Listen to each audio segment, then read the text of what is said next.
services for those who are incarcerated. Bill also reforms the illogical changes made to the S-chip under the President's health law, which upset the federal-state balance by increasing federal financial responsibility. This reform would help ensure that S-chip remains a true partnership between the federal government and states by returning matching rates to normal levels. CBO has said that this reform would stretch federal dollars to helping to ensure that these vital dollars are available to provide coverage to children in the future. Common sense reforms like moving million-dollar jackpot winners off the taxpayers' dime deserve our support. Reforms that also strengthen Medicaid and the S-chip program so they can better serve the most vulnerable who rely on their critical services. With that, I would recognize the gentleman from New Jersey, the ranking member, my good friend, for 5 minutes for an opening statement. Thank you, Mr. Chairman. Today we're considering two unnecessary and I believe dangerous bills, the No Rate Regulation of Broadband Internet Access Act and the so-called Common Sense Savings Act. Let me first say regarding the so-called Common Sense Savings Act, we made a budget deal already. A deal is a deal. Putting everyone through a meaningless exercise because the Republican Party is in disarray and unable to govern is simply a waste of time, especially considering the incredibly pressing issues before this committee. And it's worth mentioning that nothing in this bill is common sense or saving anything. It doesn't pull any costs out of the system or bend the cost curve. Instead, the legislation merely shifts costs onto states, thus leaving a gaping budget hole for financing care for our most vulnerable populations. We're talking about forcing states to cut access to benefits and health coverage for low-income children, the frail elderly, and the severely physically or intellectually disabled. I also find it unbelievable that in the midst of serious public health crisis, Republicans have again proposed to eliminate the Prevention and Public Health Fund, placing Americans' health at risk. This legislation would defund critical public health investments in efforts such as preventing childhood lead poisoning and building epidemiology and laboratory capacity to respond to infectious disease outbreaks like Zika. The Common Sense Savings Act is a sham of a bill thrown together at the last minute to once again appease the extreme right of the House Republican Conference. It has no chance of becoming law, and I strongly oppose its passage. The second bill we're considering is, I think, a deceptively simple communications bill. It says only that the FCC may not regulate rates. But as many experts have pointed out, the term rate regulation could mean anything. While the Republicans claim they intend the bill to be narrow, we have heard over and over that the draft could swallow vast sections of the Communications Act. Most notably, as written, the bill could undermine the FCC's ability to protect consumers. Democrats have repeatedly offered to help improve this bill, and I continue to be willing to work on a bill that prevents the FCC from setting rates. But I have also said that I can't allow the bill to undermine the FCC's core mission. For instance, I can't support a bill that prevents the agency from acting in the public interest. I can't support a bill that prevents the agency from protecting consumers from discriminatory practices. And I can't support a bill that undercuts the FCC's net neutrality rules. If Republicans are truly serious about passing a narrow bill, accomplishing these goals should not be hard. Our collective interests should be aligned. Unfortunately, previous attempts to compromise have failed so far. I therefore encourage my colleagues to support amendments offered by Ranking Members Eshoo and Congresswoman Matsui.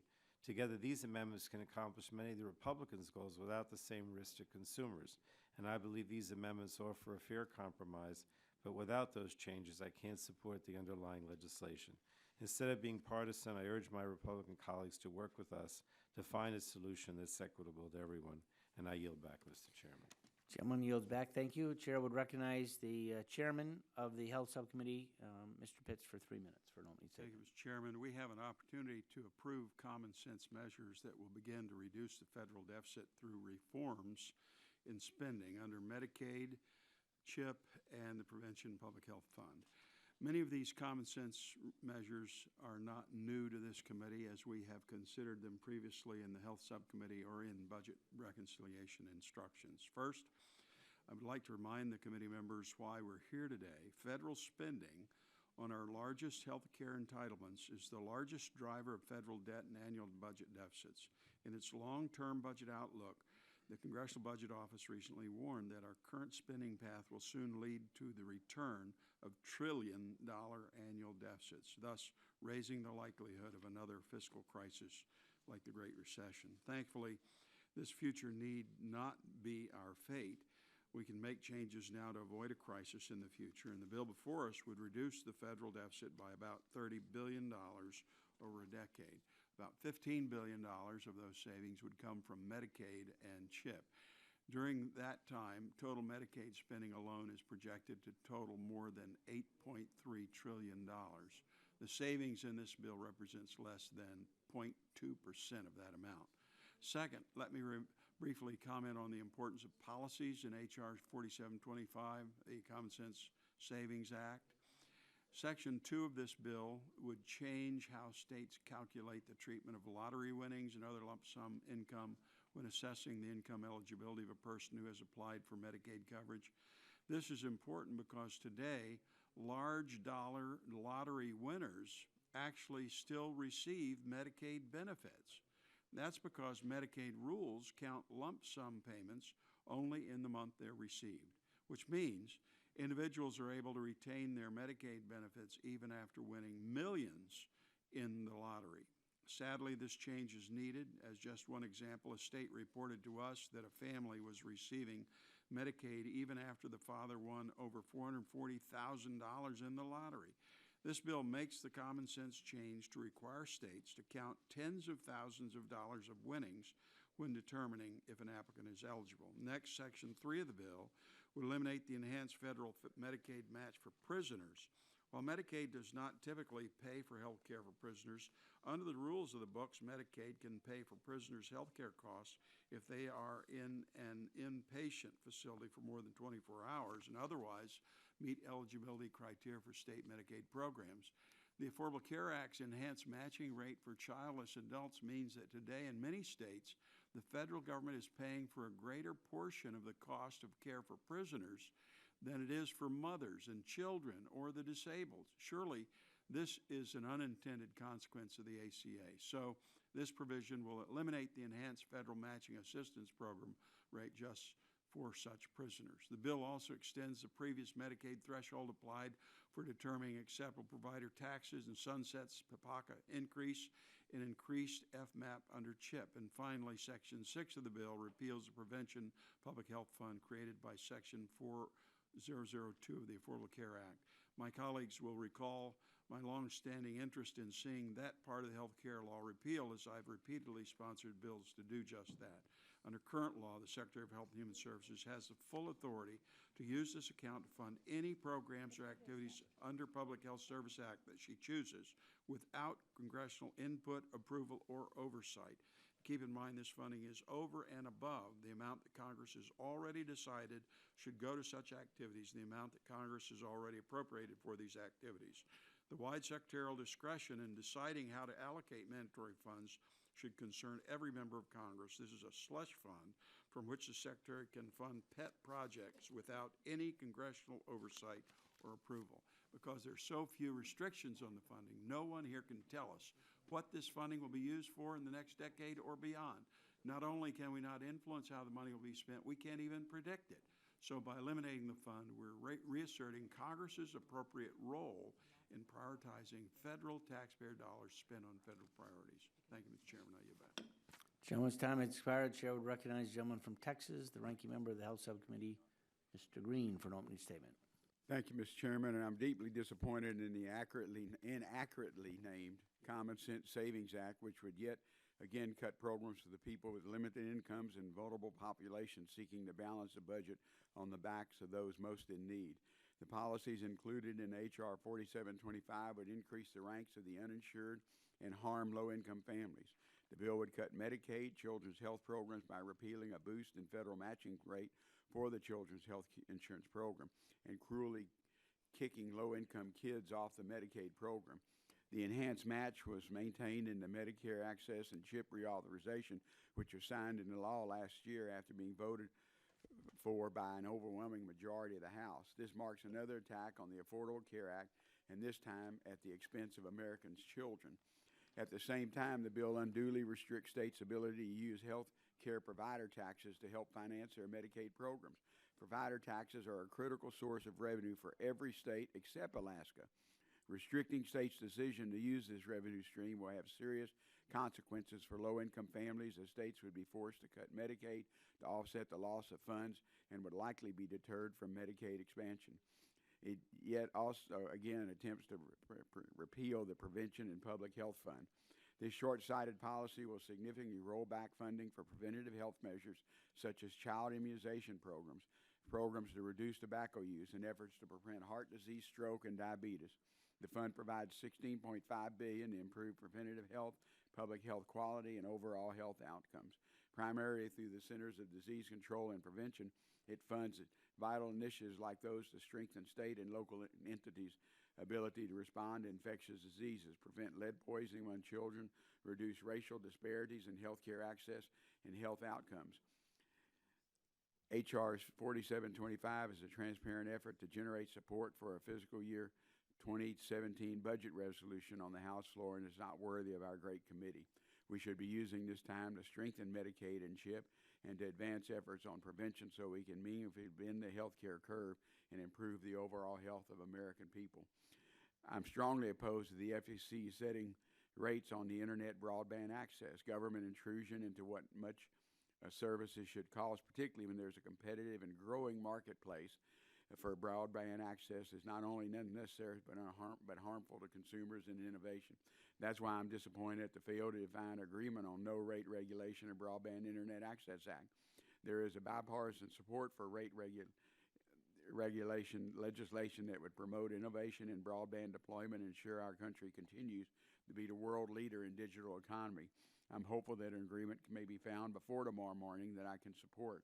This issue is too important to fail over partisan bickering, and I thank you, and I yield back my time. Gentleman's time has expired. Chair would now recognize the gentleman from Illinois, Mr. Kissinger, for 3 minutes. Thank you, Mr. Chairman. I want to thank you for holding the markup and more specifically for going through regular order on H.R. 2666, legislation I introduced to ensure a more stable and effective regulatory environment for broadband customers across this country. You know, over a year ago, we were able to start this process by holding hearings in our committee with Chairman Wheeler, as well as with members from the stakeholder community to gain a better understanding about the implementation of the regulatory regime that was placed upon us through the open internet order, as well as the potential impact of those regulations on businesses and consumers. Since that time, our committee has been working diligently on completing the background work necessary to bring the no-rate regulation of broadband bill before us today. It's straightforward, and it's a narrowly tailored piece of legislation in which, in a way of ensuring through statute, that the FCC will not be in the business of regulating the internet rates of private industry through tariffs or enforcement actions. Although Chairman Wheeler has given our committee his word that he will not use this new authority to regulate rates, his word does not bind any future chairman to that same oath, which is why we feel there is a need to move quickly to enshrine this commitment into statute. It was for this reason I proposed the text of H.R. 2666 to the chairman during one of our oversight hearings. The text in question were straightforward. Would you, Mr. Wheeler, support legislation that stated, quote, notwithstanding any other provision of the law, the FCC may not regulate the rates charged for broadband internet access service? In front of this very committee, the chairman agreed with that language. Not only that, but then Chairman Wheeler was asked the same question by my colleague on the other side of the Capitol. In that hearing, Senator Bozeman posed the same question to the chairman, and once again, Chairman Wheeler reiterated his support for the premise of this legislation. In our hearing since that time, a number of valid questions have been brought forward expressing concerns that the wording of this bill may impact some additional areas of the regulatory environment. It was not my intention to bring into the conversation many or frankly any of those issues, which is why I'm still open to making changes to the legislation to ensure we keep the purpose and intent of this bill intact. As we progress through this markup, it's my hope that all of my colleagues on this committee will be able to vote not only for the amendments we'll be offering to tailor this legislation, but ultimately to support its final passage as it heads to the floor of the House. With that, Mr. Chairman, I would ask everyone on the committee to support the effort, and I'll yield back. Gentleman yields back. Chair would recognize the gentleman from Massachusetts, Mr. Kennedy, for an opening statement. Thank you very much, Mr. Chairman. I appreciate you calling an important hearing. I don't have an opening statement to offer, however, so I will be Yield back. Bless everybody by yielding back. Oh, your presence will be duly noted. Thank you. Especially when the markup continues tomorrow. With that, Chair would recognize the gentlelady, my friend from Chicago, Ms. Schakowsky, for three minutes. Thank you, Mr. Chairman, and Mr. Kennedy. I feel blessed. Thank you. So I do have major concerns with both of the bills that we're marking up. H.R. 2666, as its name states, aims for, quote, no rate regulation of broadband internet access, unquote. Unfortunately, the bill is, as introduced, is overbroad and could go much further than that. It sounded to me like my colleague from Illinois, Mr. Kinzinger, was saying that it was not his intention to go much further, and so there may be amendments that we could support. But I do urge my colleagues to make sure that the bill is narrow and focused enough to best serve consumers. I also want to express my strong opposition to H.R. 4725, the so-called Common Sense Savings Act, which truly is not common sense, as it shifts Medicaid costs to states, makes it harder for individuals to stay on Medicaid, and eliminates the federal government's only dedicated investment in prevention. Despite claims that a provision in this legislation would simply prevent lottery winners from receiving Medicaid, it would, and in Illinois, the issue is, do you actually get the money if you win the lottery? Because so far, that has been a question. It would actually remove many deserving children, because Medicaid eligibility is determined by household income.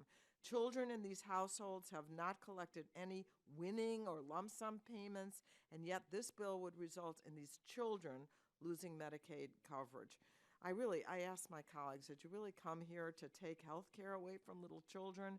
Moreover, this provision is unnecessary. CMS already requires enrollees to notify their state Medicaid agency if they have any change in income. And the Affordable Care Act implemented additional safeguards to detect when an individual's income increases. I also strongly oppose the proposal to eliminate the Public and Prevention Health Fund. Eliminating funding for prevention is incredibly short-sighted and would only increase health costs in the long run. Part of the reason the Affordable Care Act has slowed the rise of healthcare costs is because it invests in prevention by increasing investments in public health programs and through access to free preventive care in both private and public insurance. Chronic diseases like obesity and diabetes account for 86% of healthcare costs in the United States. Investing in public health is one of the smartest investments we can make. My home state of Illinois has received $92 million from the fund since its creation in 2010, and these funds have helped to create programs, for example, prevent diabetes, assist in smoking cessation, reduce childhood obesity. And finally, I oppose efforts that would make it harder for states to finance their portion of the Medicaid program, as this legislation would do. Many states, including Illinois, use provider assessments to ensure stability in their Medicaid program by restricting states' abilities to create financing policies that work for them. We're placing a greater burden on states that are already struggling to finance their Medicaid programs. I'll submit the full statement for the record. Yield back. Gentlelady yields back. Would note that the chair reminds all members that pursuant to committee rules, all members' opening statements will be made part of the record. Are there further opening statements? Seeing none, the chair would call up H.R. 2666 and ask the clerk to report. H.R. 2666, to prohibit the Federal Communications Commission from regulating the rates charged for broadband internet access service. And without objection, the first reading of the bill is dispensed with, and the bill will be open for amendment at any point. So ordered. We are now on H.R. 2666. As noted, the committee will reconvene tomorrow at 10 o'clock downstairs, the big house. I remind members that the chair will give priority recognition to bipartisan amendments. Look forward to seeing all of you tomorrow. And without objection, the committee stands in recess.